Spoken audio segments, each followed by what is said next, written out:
2016 সালের 20 মার্চ এক বসন্তের সন্ধ্যায় টিউশনি করতে বেরিয়েছিলেন ভিক্টোরিয়া কলেজের ইতিহাস বিভাগের শিক্ষার্থী ও নাট্যকর্মী সোহাগী জাহান তনু।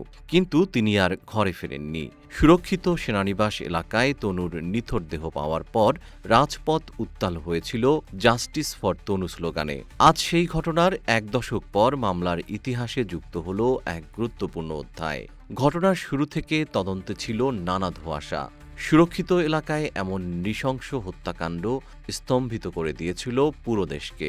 তনুর বাবা ইয়ার হোসেন অজ্ঞাতনামা আসামিদের বিরুদ্ধে মামলা করলেও দীর্ঘ এক দশকে 4টি তদন্ত সংস্থা এবং 7 জন তদন্তকারী কর্মকর্তা বদলেছে।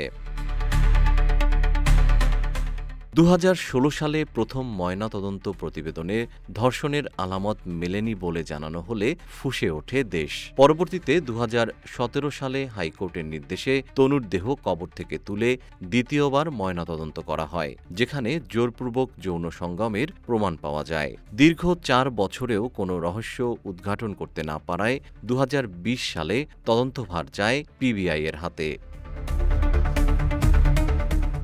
অবশেষে অপেক্ষার অবসান ঘটিয়ে 2026 সালের 6 এপ্রিল 10 বছর পর সন্দেহভাজন 3 জন সাবেক সেনা সদস্যের ডিএনএ ক্রস ম্যাচ করার নির্দেশ দেয় কুমিল্লার আদালত।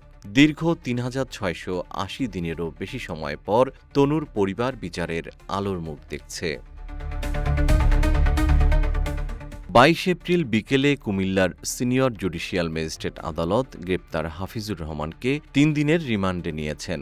তদন্তকারী সংস্থা পিবিআই জানিয়েছে, অভিযুক্ত হাফিজুর রহমানকে ঢাকা থেকে গ্রেপ্তার করা হয়েছে। তনুর মা, বাবা এবং ছোট ভাই রুবেল আদালতে উপস্থিত ছিলেন। তাদের চোখে আজ জল থাকলেও তাতে মিশেছিল ন্যায় বিচারের আশার আলো। তদন্ত কর্মকর্তা পিবিআই-এর পরিদর্শক মোহাম্মদ তরিকুল ইসলাম আদালতকে জানিয়েছেন, আগে থেকে সংরক্ষিত 3 ব্যক্তির ডিএনএ প্রোফাইলের সাথে সন্দেহভাজনদের নমুনা মেলানো হবে।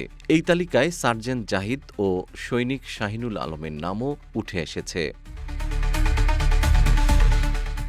10 বছর আগে তনু হত্যার বিচার চেয়ে যে আন্দোলন রাজপথে শুরু হয়েছিল তা আজ আবার আলোচনায়। জনমনে প্রশ্ন, এবার কি সত্যি পর্দা উন্মোচিত হবে সেই রহস্যের? জিএম শিহাব, রূপালী বাংলাদেশ।